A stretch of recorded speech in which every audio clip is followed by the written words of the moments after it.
everyone. For chapter 5's mini lecture, the learning objective I chose to talk about is compare and contrast an open loop control system and a closed loop control system. Okay, so for starters, we're going to start with talking about the open loop system. And basically, this type of control is like rapid movements that are being performed in sports, which happens by retrieving the correct motor program from a long-term memory. Essentially, when we're looking at the open loop control system, the movement that is being performed is very fast, and it's kind of like you already know what to do in a way. Here's a good example of where open loop control is used during a diver routine, because if the diver feels like they are going too slow through their routine, they're unable to speed up in the time before they hit the water. So this is an example of like a fast, rapid movement. So open loop control systems are very effective when it comes to the environment, because no matter what you do with the movement, so if we're looking at the diver, the movement is unable to like change the speed of the skill. Like as they start, there's going to be a finish. So the biggest difference between open loop systems and closed loop is that there's no feedback in correcting the system's behavior.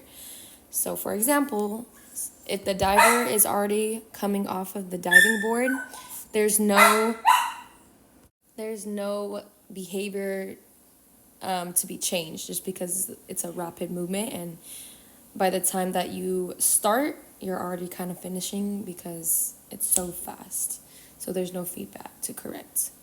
Moving along to closed loop feedback. So for closed loop feedback, this system uses feedback, and the control center issues information to effectors only to initiate the movement. So a good example of closed loop systems is a squat. So when you're performing a squat, it's a slower pace, so very different from open loop systems, because an open loop system is more of a rapid movement. But when you're looking at closed loop systems, it refers to more of a controlled outcome by feedback, such as the actual response. So yeah, basically the desired response means that you have any time between them to correct the difference. So for example, like this squat, you have time to kind of correct your behavior and correct your form. So when you're going down, you have that initial like, hey, like this is wrong, and you're able to use feedback to control it or to fix it. But with open loop control systems, it's more of a rapid movement, and you're not able to like fix what's going on. Just like when we're looking at the diver, it's a fast response, it's speed. But when you're looking at a closed loop, you're able to kind of correct your behavior and taking feedback. Thank you for watching. Hope you enjoyed.